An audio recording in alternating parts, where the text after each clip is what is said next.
আজকে শিক্ষকদের শিয়ালদা স্টেশন চত্বর থেকে নবান্ন অভিযান ছিল, অর্ধনগ্ন মিছিল ছিল, কিন্তু সেই অর্ধনগ্ন মিছিল হওয়ার আগেই পুলিশের হাতে আটক হলেন শিক্ষকরা। হ্যাঁ, সকাল 9টা থেকে পুলিশি কড়া প্রহরা ছিল একেবারে শিয়ালদা স্টেশন চত্বর। শিয়ালদার পুলিশের পক্ষ থেকে 840 জন কনস্টেবল, 25টি র্যাব বাহিনী, জলকামান, 5 জন এসিপি, 12 জন ইন্সপেক্টর, 60 জন এসআই সহ একেবারে নারী পুলিশেরও মোতায়েন ছিল এখানে। এবং আমরা দেখতে পাচ্ছি যে শিক্ষকরা যখনই তারা এই শিয়ালদা স্টেশন চত্বরের বাইরে বেরোলো তখনই তাদের সঙ্গে সঙ্গে আটক করা হয়েছে পুলিশের পক্ষ থেকে।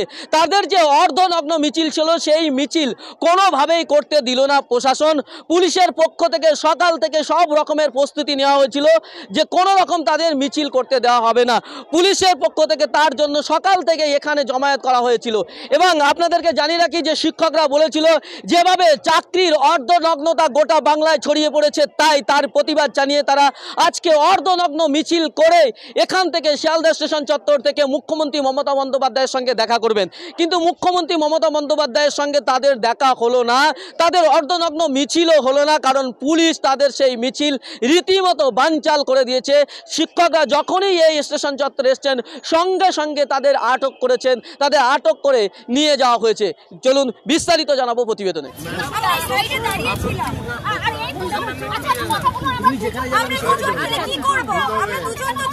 মিছিল শুরু হয়নি, তারা হয়নি আমাদের, আমরা তো সাইডেই দাঁড়িয়ে ছিলাম। কোন কোঅপারেশন চাইছে পুলিশ? কোন কোঅপারেশন চাইছে? উঠে বসুন না, পুলিশ কোঅপারেশন চাইছে, আমাদের জোর করেই করছে। আমরা তো এখানে কোনো ইয়ে করিনি, আমাদের তো জোর করে কি তোলা হচ্ছে। আমরা দুজন কি করব বলুন? এখানে আমরা দুজন কি কোনো মিছিল করছিলাম? আমাদের কিছু বন্ধু আসবে দাঁড়িয়েছিলাম। আপনারা যখন মেট্রো স্টেশনে ছিলেন তখন পুলিশ আপনাদের নেমে যেতে বলেছে, নেমে যেতে বলেছে, আমরা তো নেমে গেছি। নেমে গেছি আমরা তো কেন বলা হচ্ছে? আমাদের আজকে একটা শান্তিপূর্ণ মিছিল আছে। এই দুজন মিছিলকে এদের আমরা মিছিল করে অশান্তি করব মনে হচ্ছে আপনাদের? মাথায় লাগা বলা না আপনারা আমাদের গায়ে কাজ করবেন না। মিছিল বলতে এই দুজন মিলে আমরা মিছিল করছি। আমরা মাত্র দুজন মিছিল করছি, আমরা মেট্রো স্টেশন থেকে নেমে দাঁড়িয়েছি। তাদেরকে টেনে হিচড়ে সিদ্ধান্ত নিয়েছে এই মুহূর্তে তাদেরকে একেবারে তাদেরকে টেনে দুজন চাকরিহারা শিক্ষিকা তারা মেট্রো স্টেশনের বাইরে তাদের সতর্কতা যেমনটা বলেছিলেন যে আজকে আমি শিক্ষক কিনা আমরা আমি শিক্ষক 2016 ব্যাটালিয়নের শিক্ষক।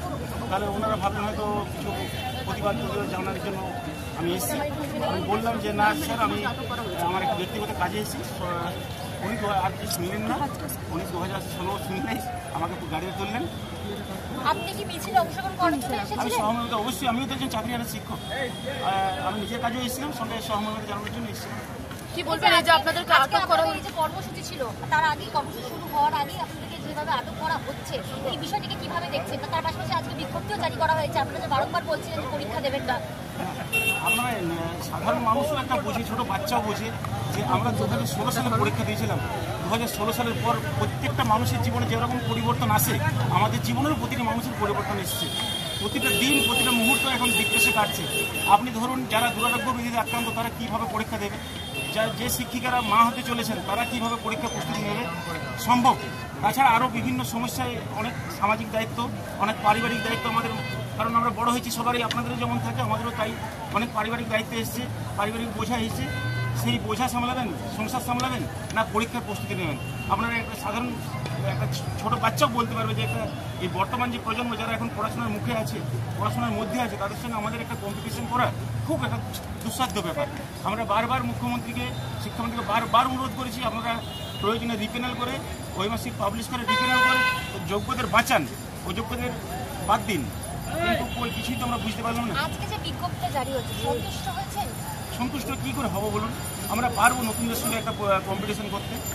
60 নম্বরের রিটেন পরীক্ষা, এখন আমরা যে ধরুন মাধ্যমিক, এইচএস বা গ্র্যাজুয়েশন বা মাস্টার্স বা বিএড, প্রত্যেকটা 2 বছর 3 বছর করে সময়সীমা আছে। 2 বছর কমপ্লিট সময় পেলে তবেই আপনি একটা ডিগ্রি কমপ্লিট করতে পারেন। সেখানে আমরা 2 মাসে মাস্টার ডিগ্রি, গ্র্যাজুয়েশন বা বিএড এর মতো সিলেবাসগুলো কীভাবে 2 মাসের মধ্যে কমপ্লিট করা যায় বলুন? যেখানে আমরা স্কুলের মধ্যে একটা অন্তর্ভুক্ত হয়ে আছি, মানে স্কুলের 9, 10 বা 11, 12 পড়াশোনা মানে কোর্স একদমই সরাসরি কথা বলে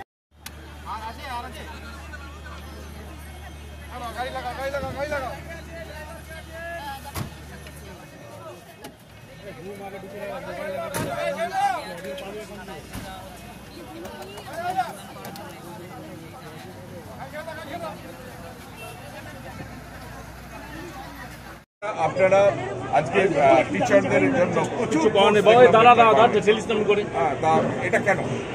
না, কালকে আমরা একটা খবর পেয়েছিলাম যে এখানে একটা জামায়াত হতে পারে আর এখান থেকে কোনো মুভমেন্টও হতে পারে, তো আমরা ওই জন্যই আমরা ওদেরকে ইনফর্ম করা হয়েছিল এখানে কোনো জামায়াতের কোনো পারমিশন নেই, কোনো মিছিল মুভমেন্টের কোনো পারমিশন নেই। এটা ওনাদেরকে ভালো করে বলা হয়েছিল, ইনফর্ম করা হয়েছিল। এখানে কিছু যেন আসবে ওটা নিয়ে ঠিক আছে আইনগত যে অ্যাকশন করা হবে। ওর মধ্যে কিছু লোকজনকে অ্যারেস্ট করা হয়েছে, এক্স্যাক্ট নাম্বারটা আমরা পরে বলতে পারবো ওখান থেকে হেডকোয়ার্টার থেকে আপনাকে, এটা এর থেকে বেশি আমি বলতে পারবো। আজকে কি স্যার জমায়েত করলেও অ্যারেস্ট হবে এরকম? Thank you.